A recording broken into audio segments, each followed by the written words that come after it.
This is a tutorial on the teacher's setup for the questions for ECLICKER Host. So you're going to go ahead and touch ECLICKER Host on your iPad. This is the screen that you see when you pull up your eClicker pad, and you'll see down here in the left corner, this is where the client list is. Right now I have 0 clients that are signed in. So once my clients sign in, if I had a class of 25, I'd be waiting for that number to turn to 25. Right next to that button is the question button. I'm going to skip to the question set because I think that's going to be a little more useful. So we're going to go over here to question set and create some questions for our students.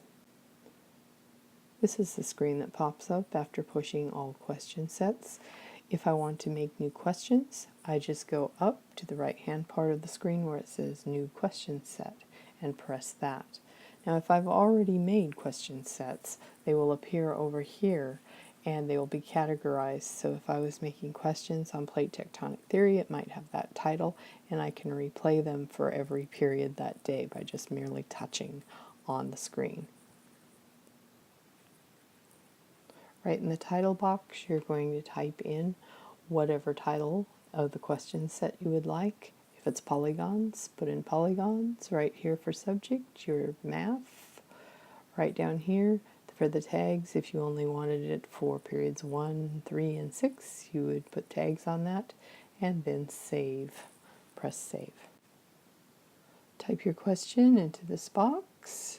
Decide, do you want any pictures? If you do, from your library, you could pick a picture. You can draw in an image, or you can take a picture from your camera. If you choose not to add pictures to your question, you can definitely make your answer choices down here. Decide multiple choice, true and false, agree, disagree, or even further down the page is fill in.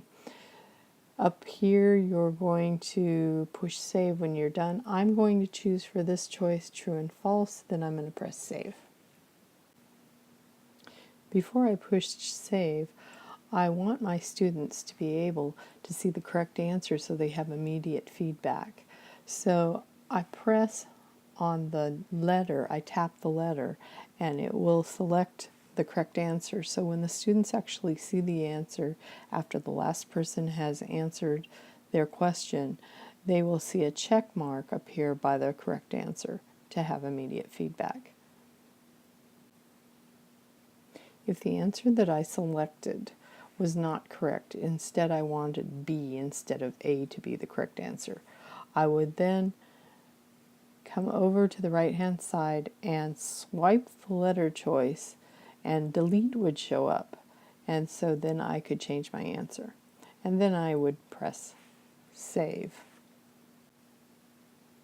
Now I can either go on and add more new questions, or if I'm ready with my question, what I'm going to do is push it out to the student. So to do that, I'm going to press this little arrow over here, and the students will then receive the question. Down below where you see the default 1 minute, right here, you have to change that in the settings. This shows you where to find settings in the right hand corner, and just press that, and then it will lead us to the next screen. By pressing the default poll time right here, you can change the selection of time frames that you would like for the poll time. So if you wanted it, you have quite a selection that will come up on a pop-up screen. Second one down, which is your answer changes. If you slide this to on, then it will allow your students to be able to change their answer. If they select an answer they don't think is correct or want to change it before the poll time ends, they can change their answer. Next, show rankings, which is right here. If you turn this on, students will be able to visualize or see how the class answered the questions. For the time between questions right here, again, you just press it and it will give you a selection choice for the time frame in between questions for students to answer. Mirror screen, if you slide this on, will actually give the students a picture of what your screen looks like. All of the settings that you see under sound effects can be turned on or off depending on whether you want to hear when a client disconnects, if you want to hear when the poll starts, or you want a sound when the poll is counting down. So we've selected our question, how we're going to answer in true and false, and now if I want my students to see the correct answer choice, I just press on the tap on the letter, and a question mark is going to appear on their screen after the last person answers the questions, and they'll be able to have immediate feedback as to what is correct and incorrect.